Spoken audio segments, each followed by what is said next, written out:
சில குட்டீஸ் எல்லாருக்குமே வந்து பார்த்தீங்கன்னா, ஒரு சிறப்பான வணக்கங்கள்ப்பா. நாளைக்கு இதே டைம்ல கொஸ்டின் பேப்பர் கையில கிடைச்சிரும். நான் இந்த வீடியோவ அப்லோட் பண்றது 10:30 மணி 10:15 இருந்தாலும் கூட, நீங்க கண்டிப்பா வந்து நாளைக்கு நடைபெற போகின்ற 12th கெமிஸ்ட்ரி பொறுத்தவரைக்கும், கண்டிப்பா சொல்றேன், ரொம்ப ஈஸியாவும் வரலாம். ரொம்ப ரொம்ப டஃப்பாவும் வரலாம். ஓகேங்களா? இதுல செகண்ட் ஆப்ஷன நீங்க எடுத்துக்கோங்க. அப்பதான் உங்களுக்கு தைரியமா இருக்கும். என்ன ப்ரோ சொல்றீங்க? கஷ்டமா இருக்குமா? அப்படின்னு வந்து கேட்டீங்கன்னா, 1 மார்க் 15 1 மார்க் ஃபர்ஸ்ட் கேட்கறாங்க பார்த்தீங்களா? அதுல மோஸ்ட்லி நெறைய வந்து புக் அவுட் சைட்ல இருக்கிறது வந்து பார்த்தீங்கன்னா, புக் ஆஃப் அதாவது குறிப்பா வந்து புக் பேக்ல இருக்கக்கூடிய 1 மார்க் வந்து ஒரு 10லிருந்து 8 தான் கேட்பாங்கன்னு வச்சுக்கோங்களேன். ஏன்னா, நம்முடைய தமிழ், இங்கிலீஷ்லயே நம்ம வந்து பட்டுட்டோம். கெமிஸ்ட்ரி எல்லாம் கண்டிப்பா ஏ டைப், பி டைப் தான் நாளைக்கு கேட்க போறாங்க.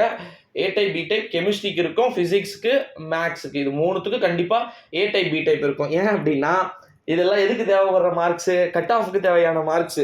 ஓகேங்களா? ஸோ அதனால நாளைக்கு எக்ஸாம் ரொம்ப ரொம்ப 2 மார்க், 3 மார்க், 5 மார்க் எல்லாம் அட்டென்ட் பண்ற மாதிரி வந்தாலும் கூட 1 மார்க் கொஞ்சம் டஃப்பா தான் வரும்.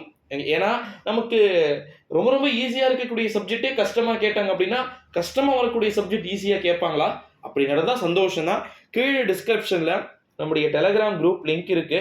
மறக்காம நம்முடைய டெலகிராம் குரூப்ல வந்து விசிட் பண்ணி பாருங்க. 12th ஸ்டாண்டர்ட் நாளைக்கு கெமிஸ்ட்ரி எக்ஸாமா? தமிழ் மீடியமும் இருக்கீங்களா? இங்கிலீஷ் மீடியமும் இருக்கீங்களா? வேதியியல்ல என்னென்ன படிக்கணும்? ஆர்கானிக் கெமிஸ்ட்ரியிலிருந்து ஸ்டார்ட் ஆயிட்டு 1 mark, 2 mark, 3 mark, 5 mark DDL உட்பட 17 மார்க் இல்ல 15 மார்க் எடுத்தா பாஸ். வெறும் 1 மார்க்லயே நம்ம 7, 8 மார்க் எடுத்துட்டாங்க கூட, அடுத்த ஒரு 5 to 7 மார்க்ஸை நம்ம 2, 3 மார்க்ல எங்கன்னா கை வச்சாலே முடிஞ்சிருச்சு. பாஸ் மார்க் ஆகிறதுல செப்ப மேட்ரு. நாளைக்கு நடைபெற போகின்ற நான் இப்போ சொல்றேன் பாருங்க, நாளைக்கு நடைபெற போகின்ற 12th கெமிஸ்ட்ரி மாதிரி 12th கெமிஸ்ட்ரி எப்படி கேட்கிறாங்கன்றத பொறுத்து தான் 12th ஸ்டாண்டர்ட் பிசிக்ஸா இருக்கட்டும், 12th ஸ்டாண்டர்ட் அக்கௌண்டன்சியா இருக்கட்டும், நாளைக்கு அக்கௌண்ட்ஸும் இருக்கு. ஓகேங்களா? ஸோ அதுவும் இருக்கு. ஓகேங்களா? அதையும் நான் நெக்ஸ்ட் இன்னும் அடுத்த ஹாஃப் அன் ஹவர்ல அதுவும் எப்படி வரும்ன்றத ஒரு ஒரு எக்ஸ்பிளனேஷன் வீடியோ வந்து நம்ம பார்த்துடலாம். 70க்கு 70 மார்க்க முடிந்தா நிச்சயம் எடுக்க கூட வாய்ப்பு இருக்கு. போன முறை நந்தினி அப்படின்ற ஒரு மாணவி வந்து பாத்தீங்கன்னா எவ்வளவு மார்க் எடுத்தாங்க? 600க்கு 600. அது இந்த முறை வருமா அப்படின்றதெல்லாம் டவுட் தான். அந்த மாதிரி யாரும் எடுப்பாங்களா அப்படின்னு சொல்லிட்டு. ஏன்னா நிறைய குழப்பி அடிக்கிற கேசஸ் கொஸ்டின்ஸா வந்து ரிப்பீட்டடா கேட்க முடிகிறது, நம்மளால வந்து பார்க்க முடிகிறது. வேண்டுமென்றே டஃபஸ்ட் கொஸ்டின் பேப்பரா கேட்கணும் அப்படின்றதுக்காக கவர்மெண்ட் வந்து கேட்கறாங்களா இல்ல என்ன அப்படின்றது வந்து தெரியல. எது எப்படியா இருந்தாலும் சரி, 12th ஸ்டாண்டர்ட் கெமிஸ்ட்ரியை பொறுத்த வரைக்கும் நாளைக்கு பப்ளிக் எக்ஸாம்ல 2 மார்க் 7, 6 அட்டன் பண்ணணும். ஓகேங்களா? அடுத்தது 3 மார்க்க அதே 6 தான் அட்டன் பண்ணணும். ஓகேங்களா? அதற்கு பிறகு 5 மார்க்க கிட்டத்தட்ட வந்து நீங்க ஒரு 5 மார்க் அட்டன் பண்ற மாதிரி இருக்கும். 10 டீட்டெயில் கொடுத்துருவாங்க. 10 டீட்டெயில நம்ம 5 டீட்டெயில் அட்டன் பண்ணணும். அது இந்த டீட்டெயில் படிக்கணும்? ஒரு 25 டீட்டெயில் 20 டீட்டெயில் நான் டெலிகிராம்ல கொடுத்துருக்கிறேன். அந்த 25ல நீங்க ஒரு 10 படிங்க போதும். 10 படிங்க போதும். அந்த 10 படிச்சீங்க அப்படின்னா உங்களால 25 மார்க் ஃபுல்லா எடுக்க முடியும். டீட்டெயில்லாம் கொஞ்சம் குண்டக்க மண்டக்க கூட கேட்கறதுக்கு வாய்ப்பு இருக்கு. அதையுமே நான் இங்க சொல்லிக்க விரும்புறேன். ஏன்னா ஸ்டூடெண்ட்ஸ் வந்து பின்னாடி கஷ்டப்படக்கூடாது. முன்னாடியே வந்து நமக்கு இப்படிதான் வரும் அப்படின்ற மைண்ட் செட்டுக்கு நம்ம வந்துட்டோம் அப்படின்னா, அதை விட ஒரு பிரச்சனை இல்லாத ஒரு விஷயமா நம்ம நகர்த்தலாம். ஓகேங்களா? ஸோ 12th ஸ்டாண்டர்ட் கெமிஸ்ட்ரியை பொறுத்த வரைக்கும் பப்ளிக் எக்ஸாமுக்கு இதுதான் குறிப்பிட்ட ஸ்டேஜ் வந்து வரும் அப்படின்ற கொஸ்டின்ஸ் ஏகப்பட்டது இருக்கு. ஸோ அதனால வந்து நீங்க பெருசா பயப்பட வேண்டிய அவசியம் இல்லை. தமிழ் மீடியம் ஸ்டூடெண்ட்ஸ் சில குட்டீஸ் நீங்களும் தான்ப்பா, நீங்களும் பெருசா கவலை கொள்ள வேண்டிய அவசியம் அப்படின்றதே வந்து கிடையாது. ரொம்ப ரொம்ப எளிமையான முறையில தேர்வுகள் வந்து பார்த்தீங்கன்னா கேட்கறதுக்கு வாய்ப்புகள் வந்து இருக்கலாம் அப்படின்னு சொல்லிட்டு சொல்லப்படுகிறது. ஸோ ரொம்ப ரொம்ப ஈஸியா இருக்கும் அப்படின்றத நான் எக்ஸ்பெக்ட் பண்றேன். ஸோ டோன்ட் வரி, நீங்க யாருமே பயப்பட வேண்டிய அவசியம் இல்லை. இன்னொன்று 2 மார்க் 3 மார்க் ரொம்ப மிக்ஸ்டு பண்ணி கேட்பாங்களா ப்ரோ அப்படின்னு சொல்லிட்டு ஒரு சப்ஸ்கிரைபர் நம்ம கிட்ட வந்து கேட்டாரு. மேபி இருக்கலாம்ப்பா. 2 மார்க் கூட கொஞ்சம் அப்படி இப்படி வந்து கேட்கலாம்.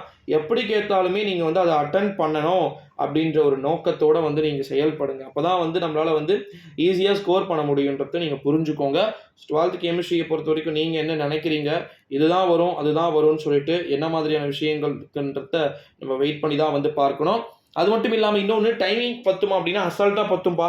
2 மார்க்குக்கு நீங்கள் ஹாஃப் அன் ஹவர் எழுதுனீங்கனாலும் கூட 3 மார்க்குக்கு ஒரு கிட்டத்தட்ட அசால்ட்டா அதுக்கும் ஒரு ஹாஃப் அன் ஹவர் எழுதுனீங்கனாலும் கூட 1 மார்க்கு 2 மார்க்கு 3 மார்க்கு டோட்டலாக சேர்த்து 1.5 ஹவர் நீங்கள் எழுதுனீங்கனாலும் கூட 5 மார்க்கை 1.5 ஹவர்ஸ் எழுதுனீங்கனாலும் 3 ஹவர்ஸ் நீங்கள் அழகாக எழுதிடலாம். ஸோ டைமிங் 70 மார்க்குன்றதுனால ஈஸியாக வந்து பத்தும். அதில் பிரச்சனையே வந்து கிடையாது.